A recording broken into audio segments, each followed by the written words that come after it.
परम पूज्य आचार्य श्री के चरणों में त्रिवार नमोस्तु। साधर्मी भाइयों और बहनों, सादर जय जिनेन्द्र। अगली कड़ी आरंभ करने से पहले हम नमोकार मंत्र पढ़ेंगे। नमो अरिहंताणं, नमो सिद्धाणं, नमो आयुर्ज्ञानं, नमो वज्राय, नमो सर्वस्वाहा।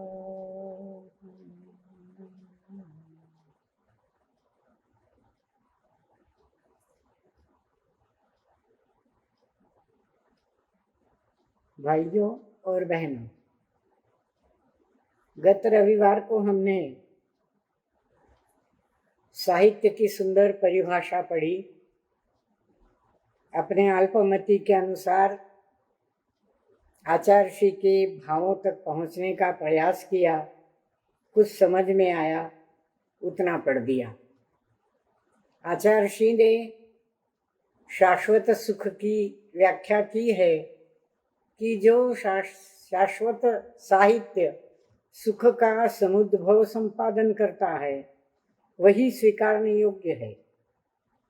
वरना आजकल जिस प्रकार का साहित्य निर्माण हो रहा है वह एक राहु के समान शाश्वतता को ग्रस रहा है।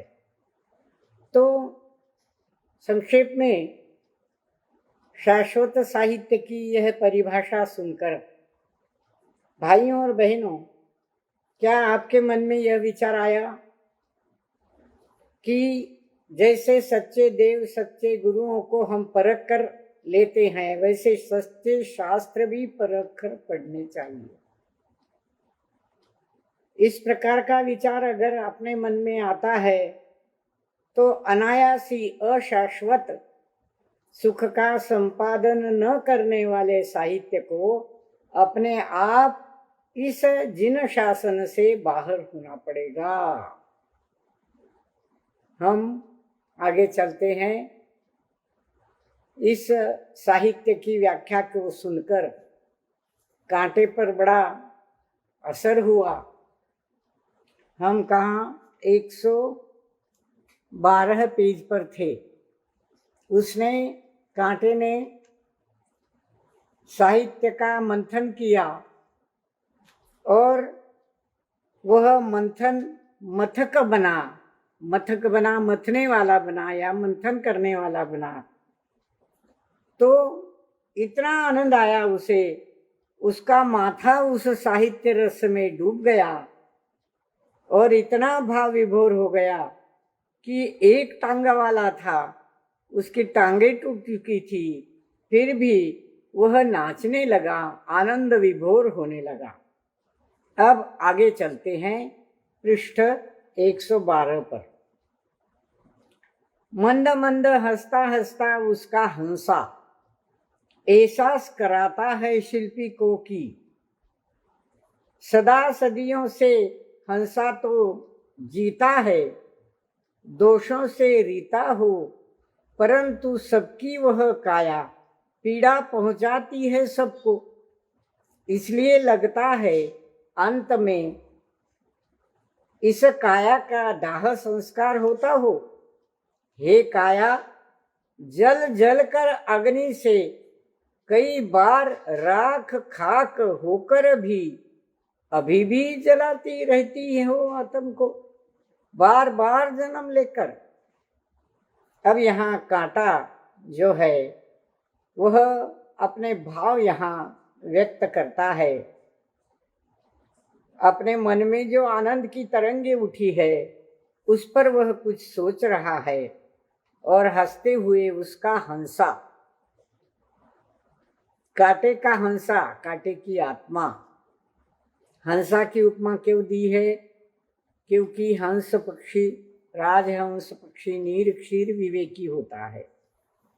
दूध पानी मिलाकर उसके सामने रखो तो वह दूध सोख लेता है, चूस लेता है, पानी छोड़ देता है।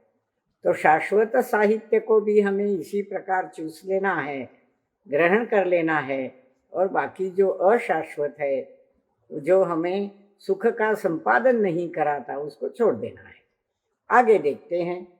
तो उसका हंसा, उसके आत्मा शिल्पी को यह एहसास कराती है, शिल्पी को एहसास कराती है, बताती है कि सदा सदियों से हंसा तो जीता है, आत्मा तो सदियों से जीता है, वह तो अमर है, अजर है, न जन्मता है न मरता है, वह सदियों से जीता है।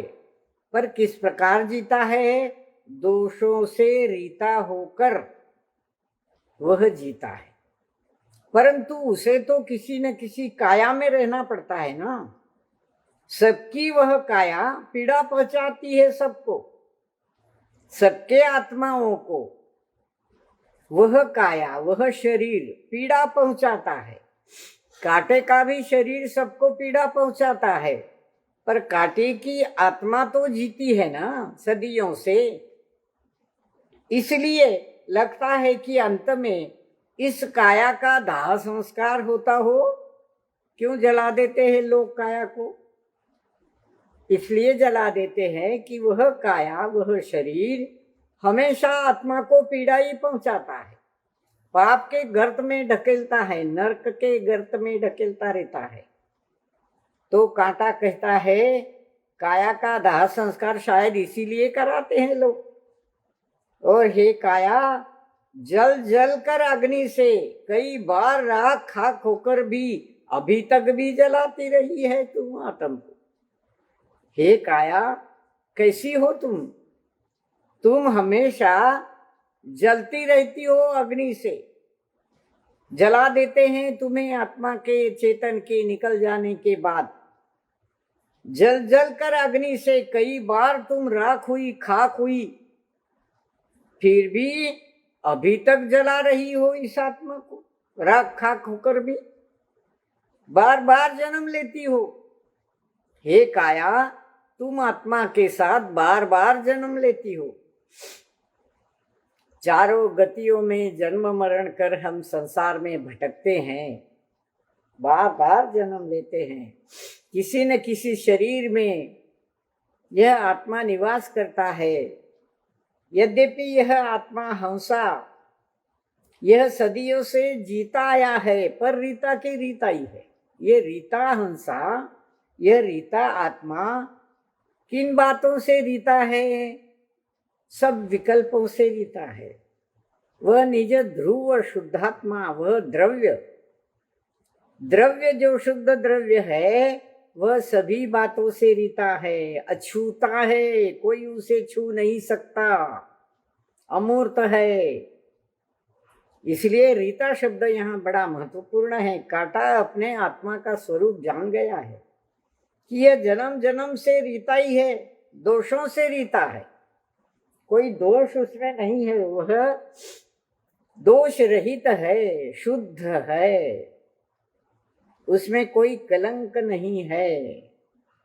और कलंक तो कब लगते हैं हम सब जानते हैं, जब हमारा जीव, हमारा चेतन बुरे कर्मों में, विभावों में, पाप भावों में फंस जाता है।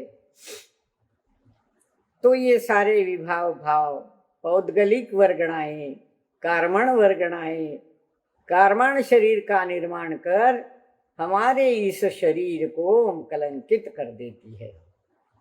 परंतु मूल में जो हमारा शुद्ध आत्मा है, हंसा है, निरक्षीर विवेकी है, वह तो दोषों से रीता ही है। यह उस कांटे ने जान लिया और शिल्पी को एहसास भी करा दिया। इधर आगे चलते हैं। इधर यह लेखनी भी कहे उठी, आचार्य श्री की लेखनी, प्रासंगिक साहित्य विषय चल रहा है ना, उस पर यह लेखनी कहे उठी कि लेखनी के धनी लेखक से और प्रवचन कला कुशल से भी, आगे चलते 113 पेज पर, प्रवचन कला कुशल से भी कई गुना अधिक साहित्यिक रस को आत्मसात करता है। श्रद्धा से अभिभूत श्रोता जो प्रवचन श्रवण कला कुशल है, हंस राजहंस सदृश नीर क्षीर विवेकशील, यह समुचित है कि रसोइया की रसनी रसदार रसोई का रसास्वादन कम ही कर पाती है, क्योंकि लेखक काल में लेखक दोनों लौट जाते हैं अतीत में। साहित्य के बारे में आचार्य श्री की लेखनी और बहुत कुछ सोच रही है। क्या कह रही है? इस प्रासंगिक विषय पर आचार्य श्री की लेखनी कह रही है।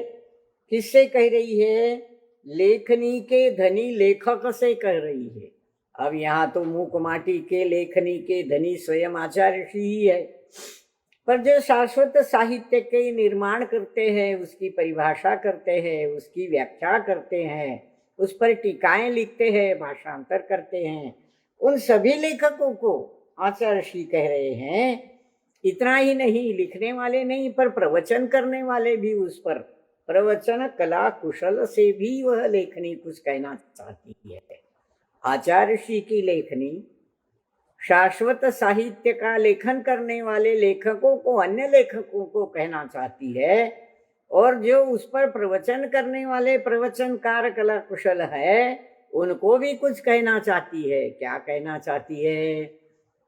कई गुना अधिक साहित्यिक रस को आत्मसात करता है श्रद्धा से अभिभूत श्रोता जो, केवल लेखकों को नहीं, कला कुशल प्रवचनकर्ताओं को ही नहीं, तो श्रोताओं को भी कुछ कहना चाहती है ये लेखनी।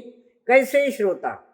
श्रद्धा से अभिभूत हो जाते हैं प्रवचन सुनते सुनते या ग्रंथ पढ़ते पढ़ते, शाश्वत साहित्य पढ़ते पढ़ते। जो श्रोता श्रद्धा से अभिभूत हो जाते हैं, उनको भी यह लेखनी कुछ कह रही है। क्यों? क्योंकि साहित्यिक रस को आत्मसात करता है वह श्रोता। जो सुनने वाला श्रोता है, प्रवचन सुनने वाला श्रोता है, वह श्रद्धा से अभिभूत हो जाता है। किसके प्रति श्रद्धान होता है? उसे, उस शाश्वत साहित्य के प्रति, उस प्रवचनकार के प्रति, सच्चे देवशास्त्र गुरु के प्रति वह श्रद्धा से अभिभूत हो जाता है।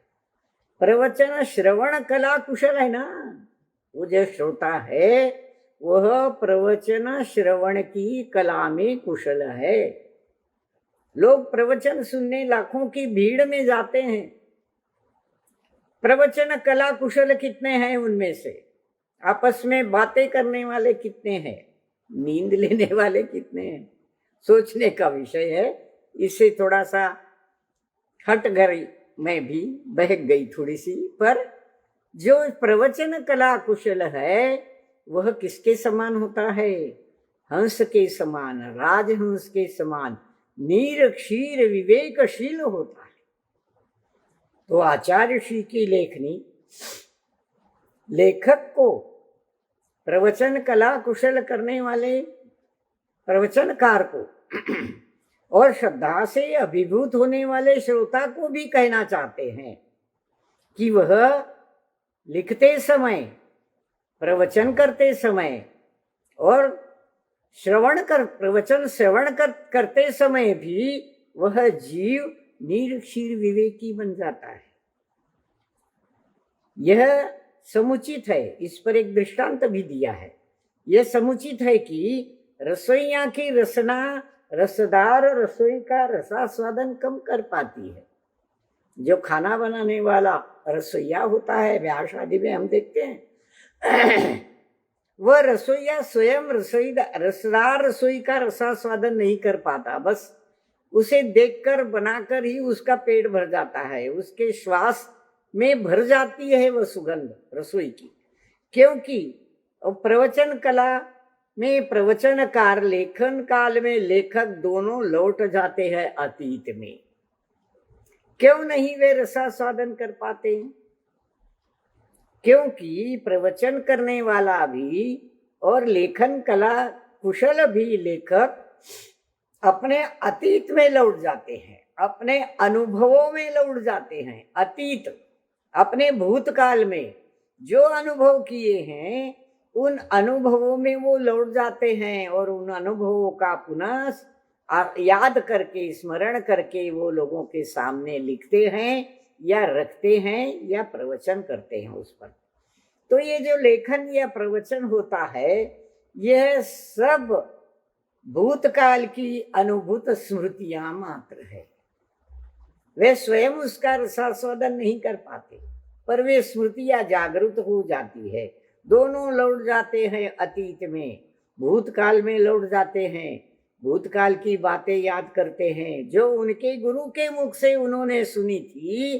वह गुरु साक्षात उनके सामने साकार हो जाते हैं, वो ग्रंथ सामने साकार हो जाते हैं, उन ग्रंथों की पंक्तियां उनके सामने साकार हो जाती है और इस प्रकार वे अतीत में लौट जाते हैं। उस समय प्रतीति में न रस रहता है न निरसता की बात, बस कोरा टकराव रहता है लगाव से रहित अतीत से, बस कोरा टकराव रहता है। उस समय उनकी प्रतीति में, लेखक की या प्रवचनकर्ता की प्रतीति में कोई रस नहीं होता न कोई निरसता होती है। रस निरसता से परे वह अपने अनुभव के से ही टकराव करता है, अपने अनुभव से ही जाकर भिड़ जाता है और उससे अतीत से कोई लगाव नहीं रहता। उस अतीत से उसे कोई लगाव नहीं रहता, कोई आसक्ति नहीं रहती, कोई ममत्व नहीं रहता, बल्कि वह तो अपने अनुभव में लौट जाता है, अपने अनुभवों में लौट जाता है और उस अनुभव को ही वह जैसे पुनः स्मृतियों के माध्यम से जीता है। इसलिए ज्ञान के जितने भी अंग है उसमें स्मृति भी एक अंग है, ग्रहण भी एक अंग है, आकलन एक अंग है ना, ऐसे अंग है उसके। तो स्मृतियों में वह लौट जाता है। तो लेखक और प्रवचनकार यह अपने अनुभव की बात लोगों के सामने, श्रोता के सामने या वाचक के सामने रखते जाते हैं। अब शिल्पी का आगमन हो रहा है माटी की ओर। कथा अब आगे चलती है। शिल्पी का आगमन हो रहा है माटी की ओर। अब शिल्पी को फूली माटी को रौंदना है, रौंद रौंद कर लोदा बनाना है। रौंदन की क्रिया भी वह, अगले पृष्ठ पर चलते हैं, 114 पृष्ठ। रौंदन की क्रिया वह हथेलियों से संभव नहीं।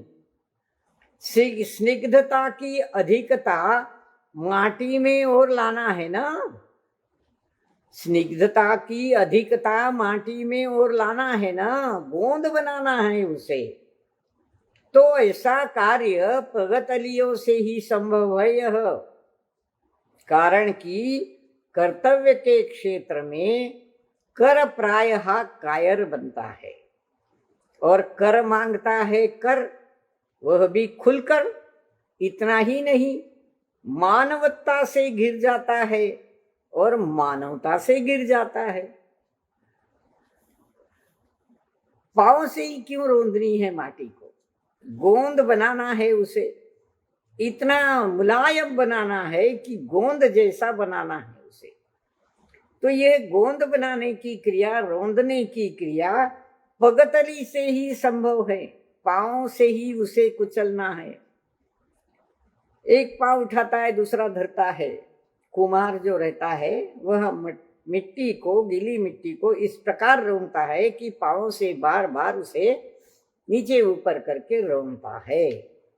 यह पगतलियों से ही संभव है, कर से संभव नहीं, हाथ से संभव नहीं। क्यों? आचार्य इसका कारण बताते हैं। कर्तव्य के क्षेत्र में कर प्रायः कायर बनता है। जहां कर्तव्य करना होता है वहां कर्तव्य हाथों से नहीं किया जाता। हाथ तो कायर बन जाते हैं, डरपोक बन जाते हैं, भय से ग्रस्त हो जाते हैं। क्यों? कर प्रायः कायर बन जाता है और कर मांगता है। कर मांगना द्विरुक्ति है। देखिए, जो अधिकारी है ना, शासकीय अधिकारी, उनका कोई काम निकालना हो तो उनको कर देना पड़ता है, यानी रिश्वत देनी पड़ती है, या शासन को भी हमें कर देना पड़ता है। कर मांगता है, वह भी खुलकर, छिपकर नहीं, खुलकर कर मांगता है। इतना ही नहीं, वह मानवत्ता से घिर जाता है। मानवत्ता, मान कषाय, मान कषाय से वह ऐसा घिर जाता है कि मैं ही यह काम कर सकता हूं, दूसरा कोई नहीं कर सकता।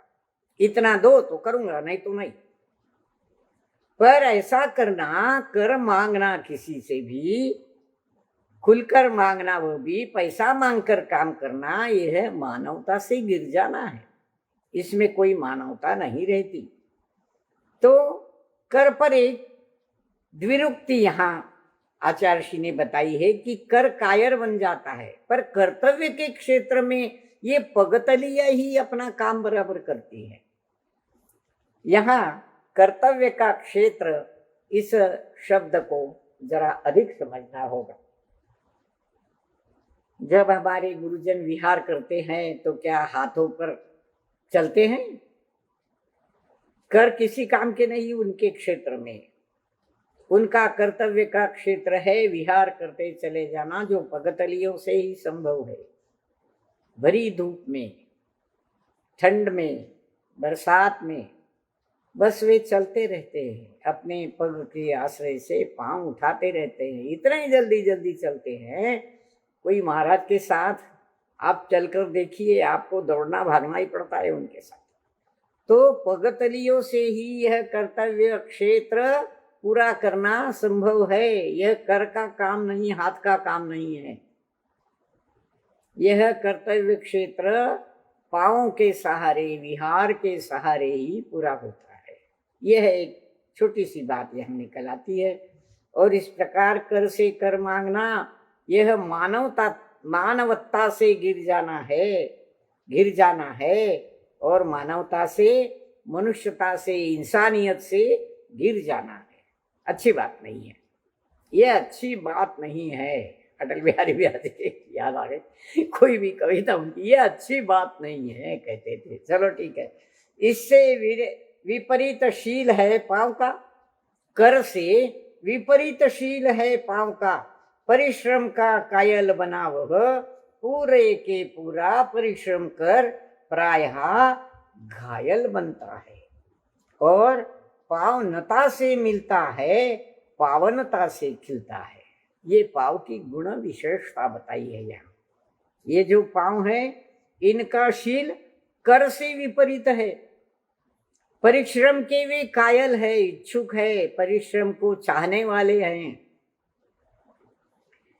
पूरा का पूरा परिश्रम करते हैं और घायल भी बन जाते हैं। परिश्रम करते करते पांव घायल बन जाते हैं। हम देखते हैं भरी गर्मी में विहार करते हुए हमारे मुनियों के, गुरुओं के चरणों में फोड़े बन जाते हैं और खून भी टपकता है। भरी ठंड में भी वे बिना वस्त्र के नंगे बदन चलते हैं, तो क्या नहीं सहना पड़ता। उनका वर्णन करना अपनी क्षमता से बाहर है। वही कर सकता है जो उसके अनुभूत होता है। तो यह पूरे के पूरे परिश्रम कर प्रायः वह घायल बन जाता है पांव, और पावनता से मिलता है, पावनता से मिलता है। पांव नता से, नम्रता से, नमी से मिलता है। एक प्रकार की नम्रता उसमें निर्माण हो जाती है। क्यों? नता से मिलता है। हम लोग उनके चरण छूते हैं, उनके सामने हम नम्रता प्रकट करते हैं चरण छूकर। ये चरण छुए जाते हैं, नता बन जाते हैं लोगों के लिए, श्रद्धावान लोगों के लिए खासकर। और ये पांव पावनता से खिलते हैं, पावनता से खिलते हैं, पवित्र होते हैं। तो इस प्रकार यह जो पांव का कार्य है, यही मनुष्य को आगे आगे आगे बढ़ाने वाला है। इस जीव को इस आत्म कल्याण के मार्ग पर आगे आगे चलने वाला है। कथा में थोड़ा सा और यहाँ बदलाव दिखाते हैं आचार्य श्री। लो, यकायक यह क्या घटने को, श्वास का सूरज वह अस्ताचल की ओर सरकता सा, शिल्पी का दाहिना पद चेतना से रहित हो रहा है। खून का भाव था जिसमें, उसमें अब खून का जमाव हो रहा है। और अगले पेज पर चलते हैं, 115 पेज पर। और दूसरा पद कुछ पदों को कहता है, पद पद पर प्रार्थना करता है प्रभु से की। लंबी थोड़ी बात है, इतनी ही पढ़ेंगे। यकायक क्या हो गया, अरे ये क्या हो गया, ये क्या घट गया, क्या प्रसंग आ गया। श्वास का सूरज जैसे अस्ताचल की ओर ढलने लग गया। श्वास रुक गई, किसकी, शिल्पी की। उसका दाहिना पर जो है, पद जो है, वह चेतना रहित हो गया, जड़ हो गया, उठता ही नहीं है, नीचे ऊपर नहीं हो रहा है। जिसमें खून का बहाव था, उसमें अब खून का अभाव हो रहा है, जैसे उसका खून जम गया हो।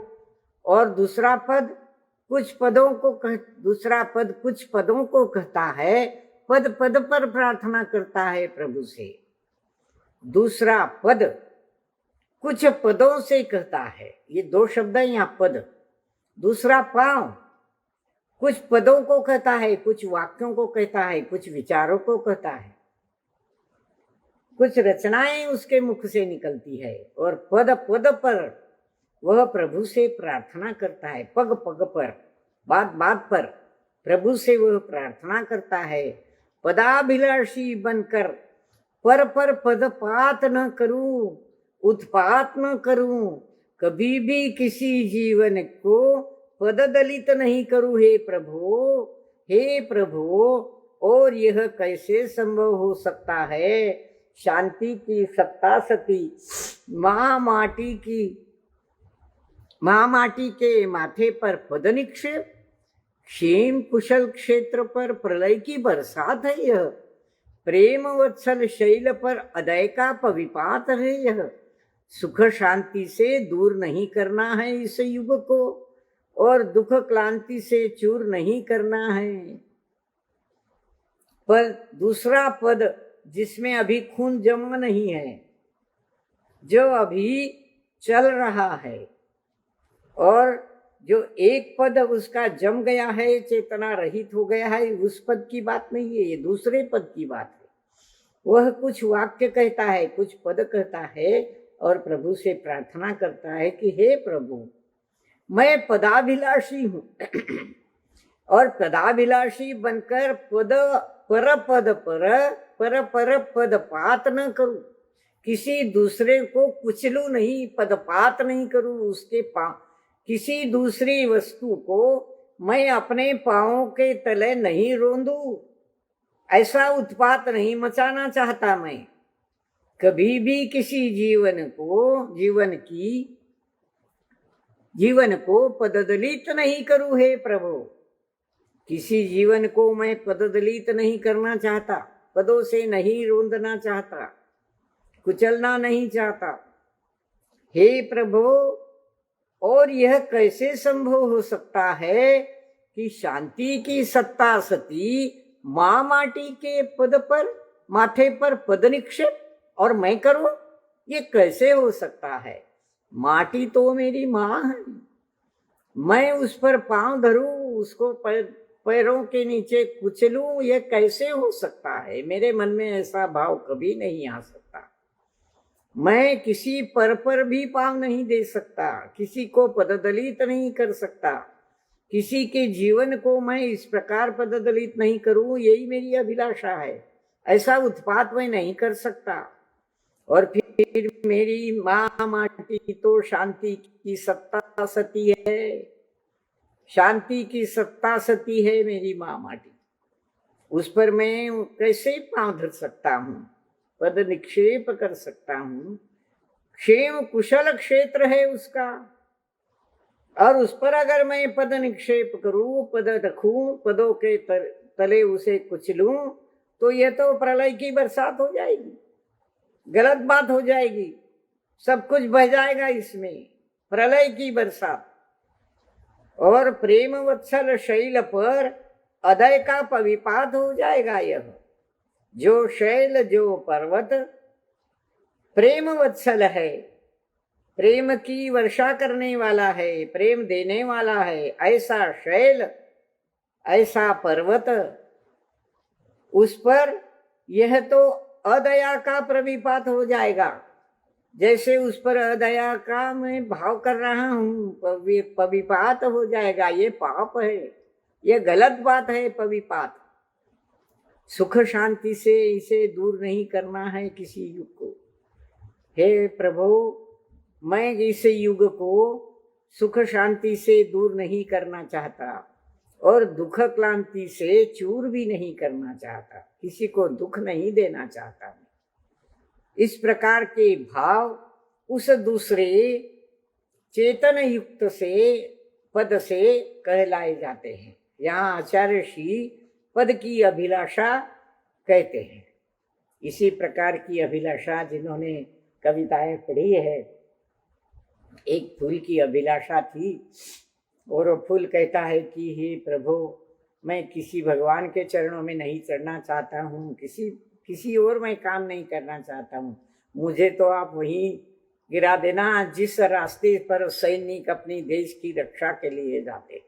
मैथिली शरण में तो पद की अभिलाषा यहाँ इसी प्रकार की बताई है कि वह इस युग को दुख में नहीं धकेलना चाहता, किसी को पददलित नहीं करना चाहता, किसी पर अन्याय नहीं करना चाहता।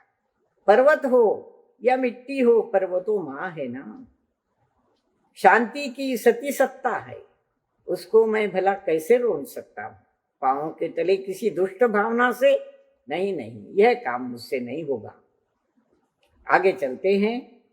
माटी में उतावले की लहर दौड़ाती है, स्थिति आवली की भी जहर छोड़ जाती है कि।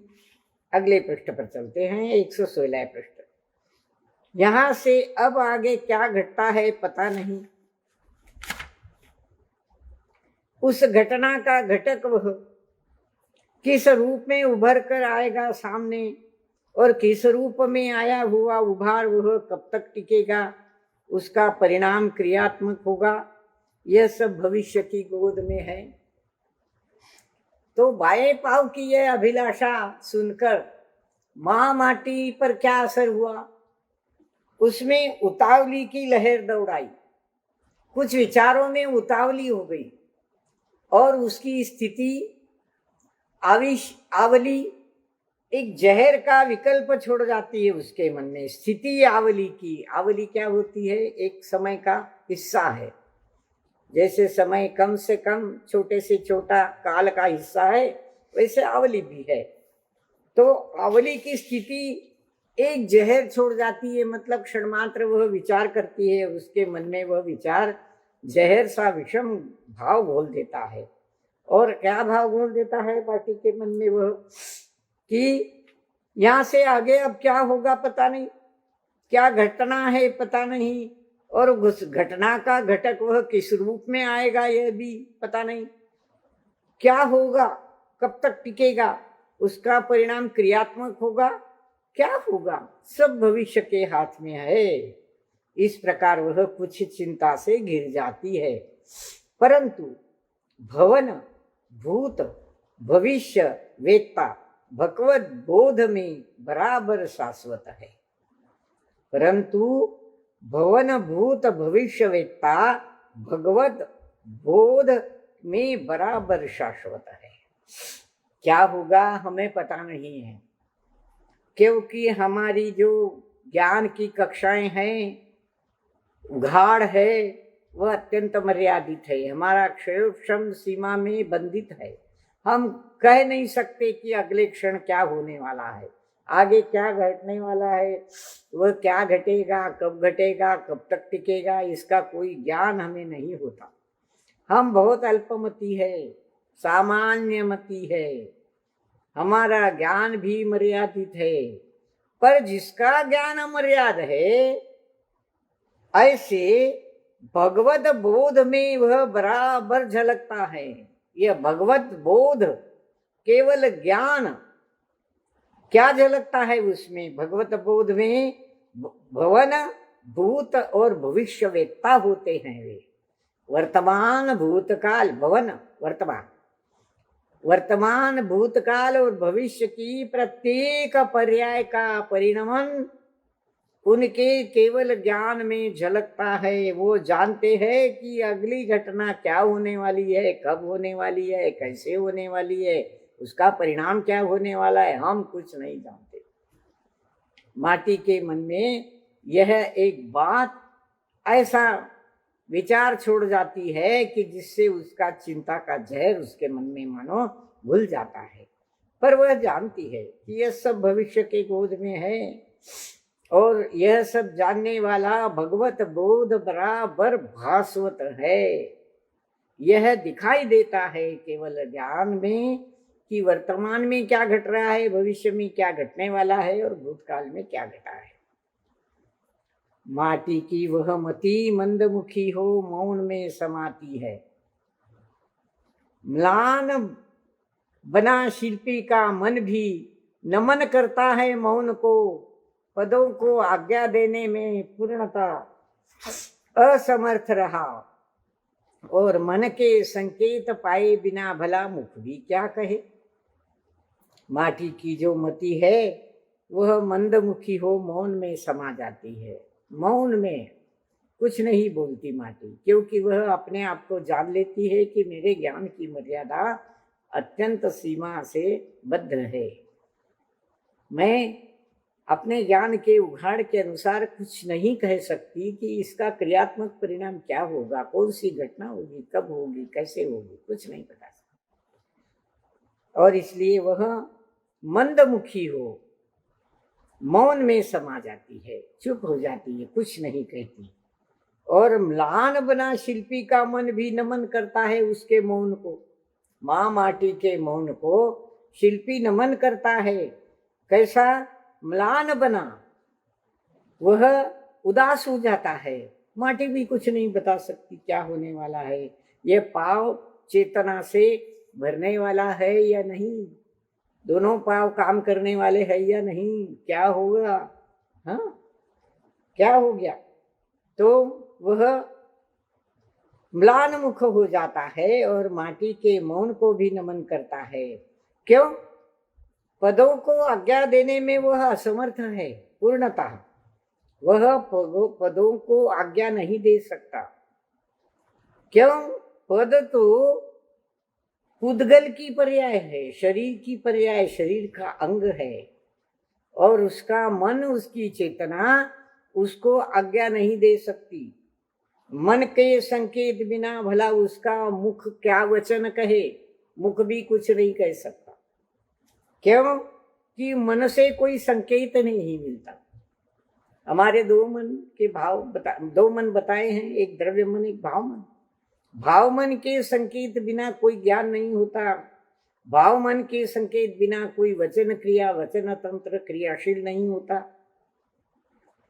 न मन क्रियाशील होता है, न वचन तंत्र क्रियाशील होती है, न काया क्रियाशील होती है। पद, उस पद को आज्ञा नहीं दे सकता है, काया का अंग है ना। तो वचन के अलावा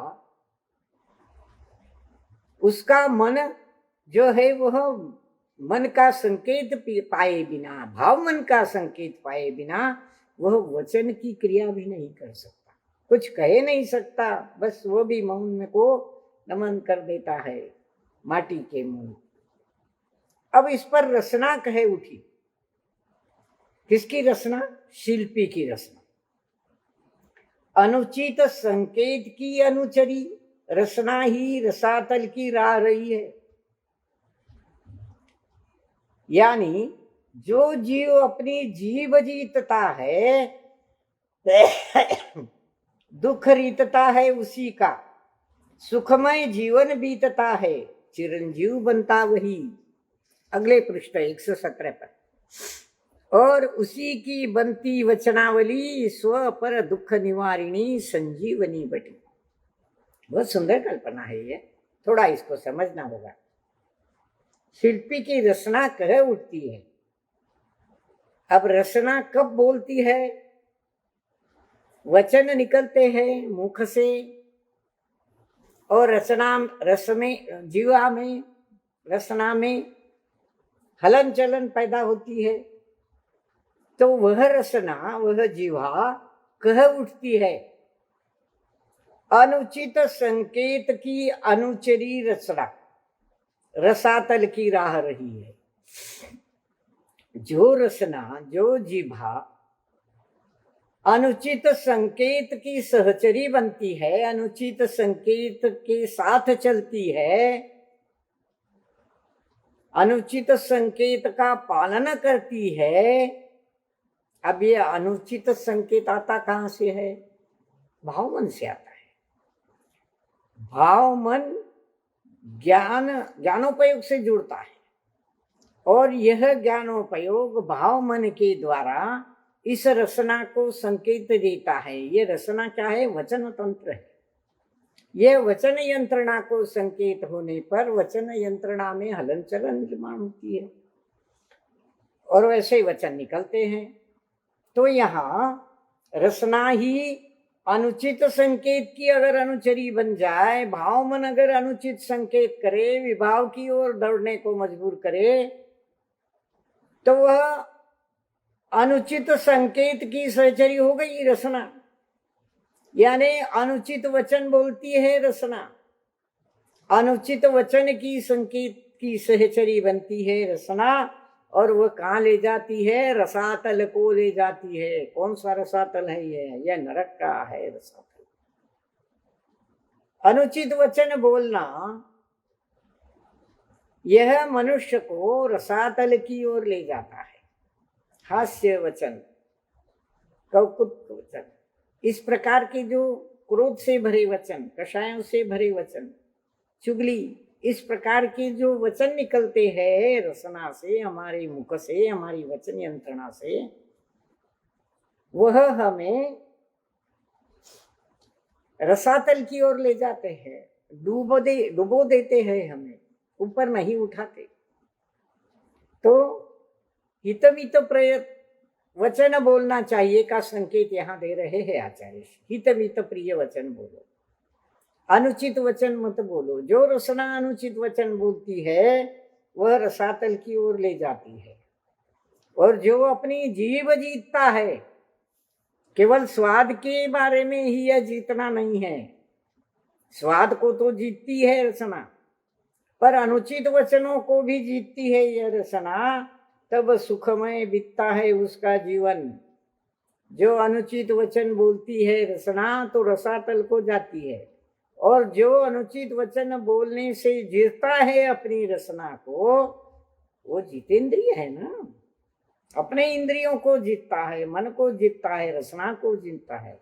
ऐसी अनुचित वचन न सुनता है, न कहता है, न बोलता है, न देखता है, न उसका स्पर्शन करता है। ऐसे अनुचित वचन को जो जीतता है उसका दुख सारा निकल जाता है। दुख से उसका घड़ा जो है वो रीता हो जाता है, उसका आत्मस्वरूप रीता हो जाता है, शुद्ध बन जाता है, और उसका जीवन सुखमय बनता है, चिरंजीव बनता है। जीवन सुखमय बनना और चिरंजीव बनना यानी उसको अपने शुद्धात्मा का स्वरूप दिखाई देता है कि कैसा है वह, क्योंकि दोषों से रीता जीवन ही हमारा शुद्धात्मा है और वह चिरंजीव है। चिरंजीव जो कभी नहीं मरता, अमर है, चिरंजीव है। किसी को भी आशीर्वाद देते समय बड़े लोग कहते हैं चिरंजीव हो, यानी कभी मत मरना। अब ये देह तो जलती है, कभी न कभी तो मरना पड़ता है, परंतु फिर भी हमारी आत्मा चिरंजीवी है। और उसी की बनती वचनावली दुख से रीता होकर जो सुख का जीवन जीता है, उसकी वचनावली जो बनती है वह स्व पर दुख निवारिणी होती है।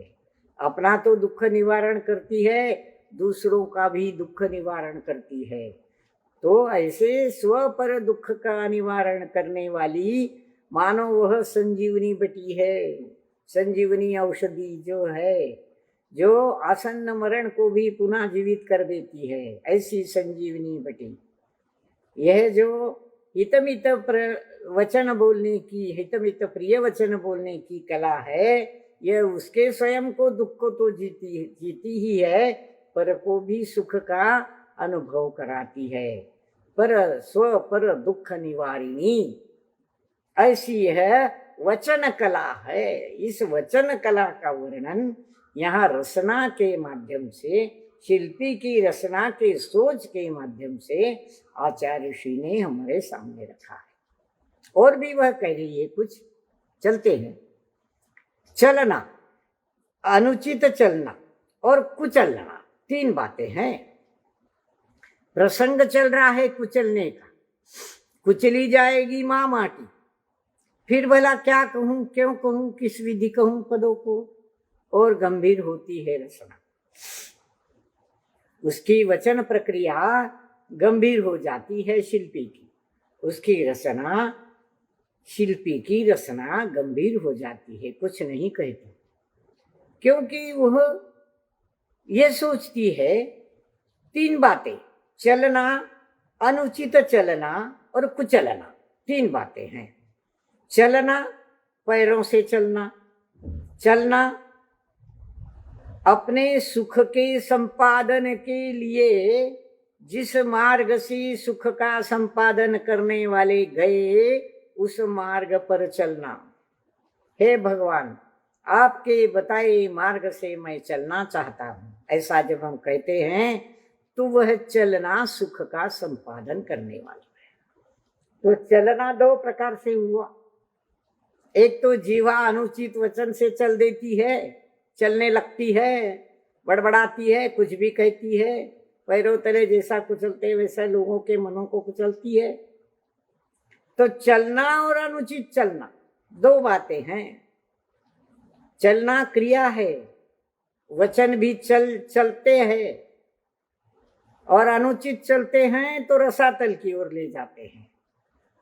अनुचित चलते हैं तो रसातल की ओर ले जाते हैं, और जो उचित चलते हैं तो सुख का सागर निर्माण करते हैं, स्व पर के सुख को देते हैं, संजीवनी बटी के समान। और भी यहाँ एक बात कही है, प्रसंग चलता है कुचलने का। ये दो बातें तो हो गई, चलना, अनुचित चलना, वचन क्रिया पर रचना का विचार इस पर हो गया। तीसरी जो बात है कुचलने की, उसकी बात यहाँ चल रही है। माँ माटी कुचली जाएगी, माँ माटी कुचली जाएगी, माटी के सिर पर पांव रख रख कर उसे रोंदा जाएगा, तो फिर भला मैं क्या कहूं और क्यों कहूं और किस विध कहूं पदों को। मैं पदों को क्या कह सकती हूं, कुछ नहीं कह सकती। और रचना गंभीर हो जाती है। जो उत्तर जवाब देना हमारी क्षमता से बाहर होता है, तब हम कहते हैं हम कुछ नहीं कह सकते इस पर, हम इस पर कुछ नहीं कह सकते हैं, मौन हो जाते हैं। कुछ कहना अनुचित चलना हो जाएगा। हमें तो समुचित चलना है, अनुचित समुचित। हमें समुचित चलना है, अनुचित नहीं चलना है। और कुचलना तो है ही नहीं, पर या तो पाव माटी को कुचलने की बात चल रही है ना, तो माटी के सिर पर पाव देना, क्या कहूं मैं, कुछ नहीं कह सकती। एक प्रसंग याद आ जाता है। जो बेटे बड़े होकर अपने वृद्ध माँ बापों को, माँ को विशेषता, पाँवों से ठुकरा देते हैं, घर के बाहर निकाल देते हैं या वृद्धाश्रम में भेजते हैं, क्या वे अपनी माँ को अपने पदों से कुचलते नहीं, रोंदते नहीं, उसके बारे में कुछ कहना अनुचित ही चलना होगा, अनुचित वचन होगा, गंभीर विषय है। रसना के लिए, हमारे वचन तंत्र के लिए ये गंभीर विषय है, हम यहाँ कुछ नहीं कह सकते। आगे चलते, महकती इस दुर्गंध को शिल्पी की नासा ने भी अपना भोजन बना लिया, तभी तो माटी को कुचलने की अनुमति प्रेषित नहीं करती, वह इस घृणित कार्य की निंदा ही करती है। रसना का काम हो गया, अपना विचार उसने कह दिया और वह चुप हो गई। अब इस दुर्गंध को, इस अनुचित विचार को, अनुचित वचनों को शिल्पी के नाक ने भी सूंघ लिया, नासा, शिल्पी के नाक में भी सूंघ लिया और उसने अपना भोजन बना लिया, उसको निगल लिया, उसको खा लिया, उस पर सोचा। तभी तो माँ को माटी को कुचलने की अनुमति प्रेषित नहीं करती, वह इस घृणित कार्य की निंदा ही करती है। वह नासा थोड़ा सा अपने को मरोड़ती है, फूलती सी नासा पदों का पूरा समर्थन करती है। वह जो नासा है, शिल्पी की नाक है, वह इस दुर्गंध को सूंघ लेती है, महकती इस दुर्गंध को सूंघ लेती है। दुर्गंध भी महकती है, महक तो हम अच्छी गंध को, सुगंध को कहते हैं, पर यह दुर्गंध भी महक रही है, फैल रही है। उस दुर्गंध को शिल्पी की नाक ने अपना भोजन बना लिया, जान लिया उसको, और माटी को कुचलने की बात वो कभी, अनुचित बात को वह कभी प्रेषित नहीं करती। नासा वह नाक प्रेषित नहीं करता, अनुमति नहीं देगा, कभी नहीं, माँ माटी को कभी नहीं कुचलना, ये उसका भाव है। उस घृणित कार्य की वह निंदा ही करती है नासा। यह कार्य घृणित कार्य है, उसकी वह निंदा ही करता है। नाक थोड़ा सा अपने को मरोड़ती है, फूलती सी नासा पदों का पूरा समर्थन करती है। जब हमें कोई बात पसंद नहीं आती तो हम नाक मरोड़ते हैं और नाक फूल जाती है हमारे क्रोध में। ऐसी वह शिल्पी की नाक, नासा अपने को मरोड़ती, यानी उसके प्रति रोष व्यक्त करती, घृणित कार्य की निंदा व्यक्त करती हुई फूलती है और पदों का पूरा समर्थन करती है। क्या कहती है शिल्पी की नाक? पदों का इस कार्य से विराम लेना न्यायोचित है और पदोचित भी है। पांव उसका जड़ हो गया है ना शिल्पी का, तो शिल्पी का पांव इस प्रकार जड़ होना न्यायोचित है, उचित है। अच्छा किया उसने, जड़ हो गया। क्यों? कि वह माटी को कुचल नहीं रहा है, बहुत अच्छी बात है ये, इसकी अनुमोदना करती है वह, और पदों का पूरा समर्थन करती है कि न्यायोचित है और पदोचित भी है।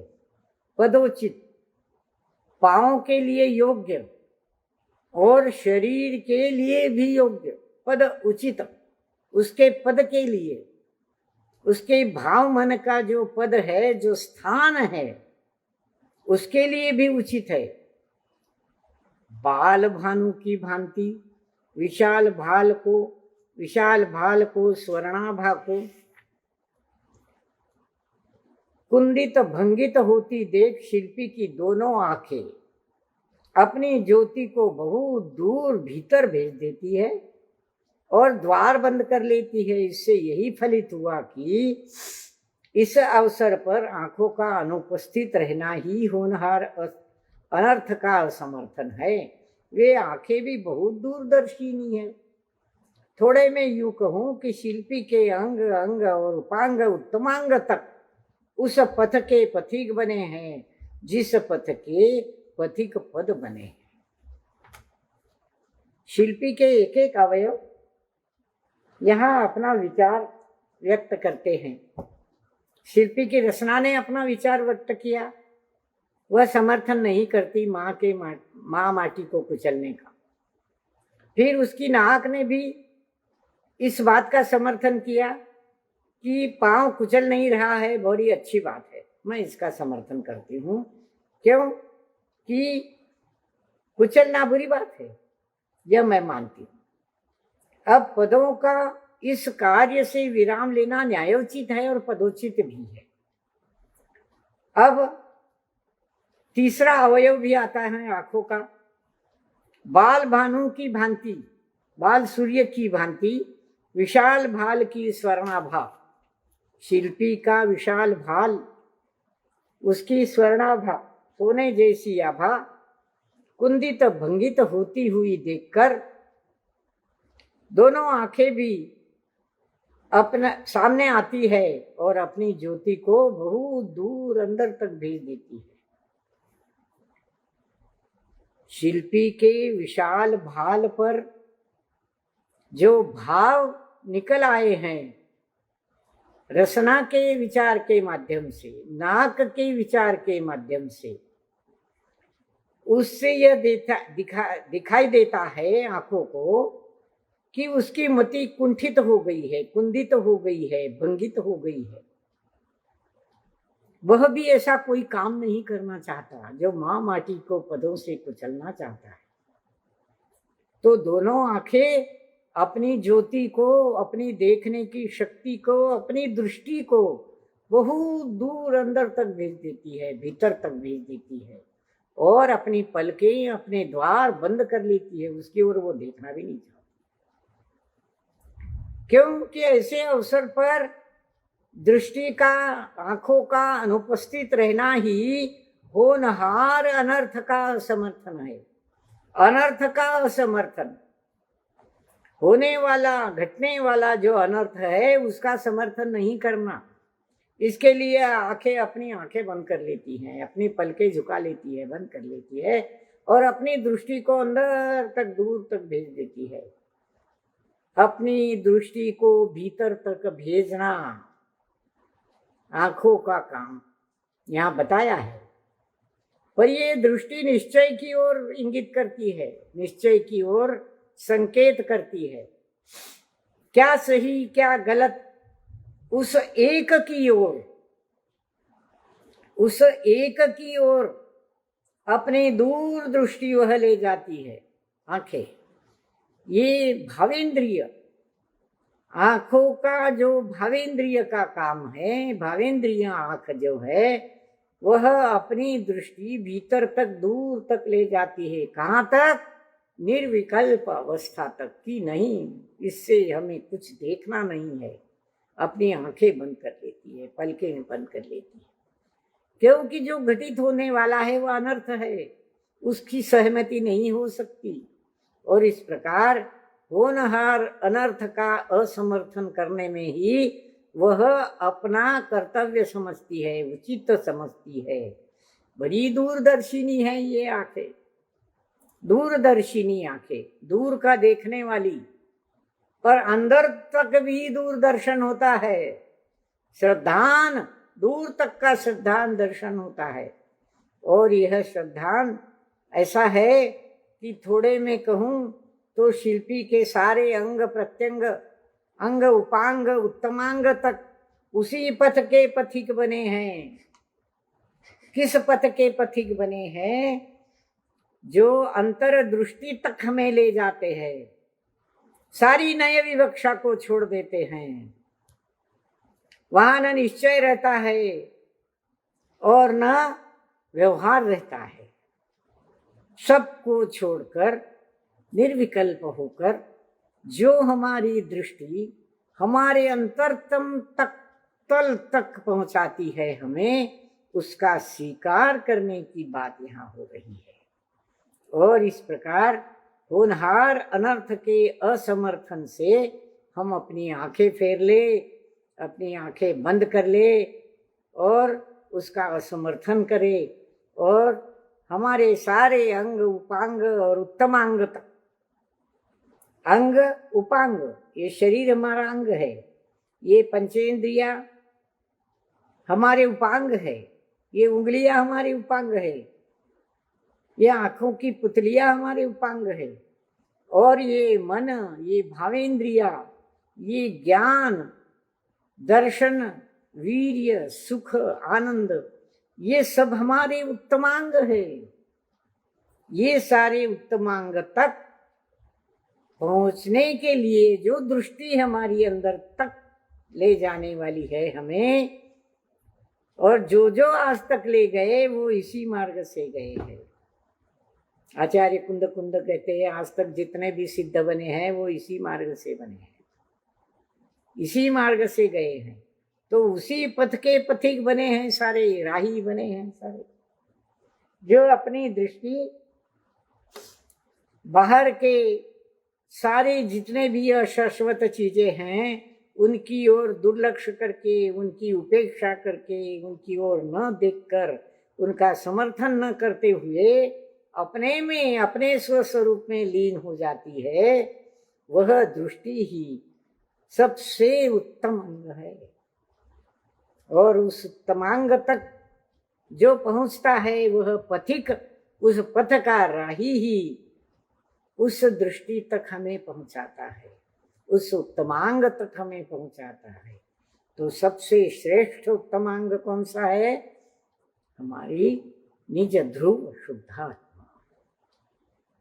और उस शुद्धात्मा से प्रति समय उत्पन्न होने वाली शुद्ध शुद्ध शुद्ध शुद्ध शुद्ध शुद्ध पर्याय, उन पर्यायों तक यही हमारी उत्तमांग है। इस तक वो जो पहुंचता है वही पथिक सच्चा राही है, और वही उस राह तक चलता है। उस राह तक पहुंचकर अपना जीवन जन्म मरण के फेरे से अपने आप को मुक्त कराता है, संसार के सारे दुख से अपने को मुक्त कराता है। यही मुक्ति है, यही मोक्ष है, यही पथ की मार्ग क्रमणा है। इस प्रकार आचार्य श्री मोक्ष का मार्ग शरीर को छोड़कर हमारे निज ध्रुव शुद्धात्मा तक पहुंचने का मार्ग इस कथा के माध्यम से पदों के जड़ होने की कथा को लेकर, घटना को लेकर, प्रसंग को लेकर हमें समझाते हैं। और बाकी जो है वो अगले रविवार को फिर हम आगे चलेंगे। तब तक के लिए विराम। अगर कोई गलती हो अर्थ लगाने में तो हमारे गुरुजन, हमारे आचार्य श्री, हमारे साधर्मी भाई बंधु हमें क्षमा करे। यहाँ विराम लेते हैं।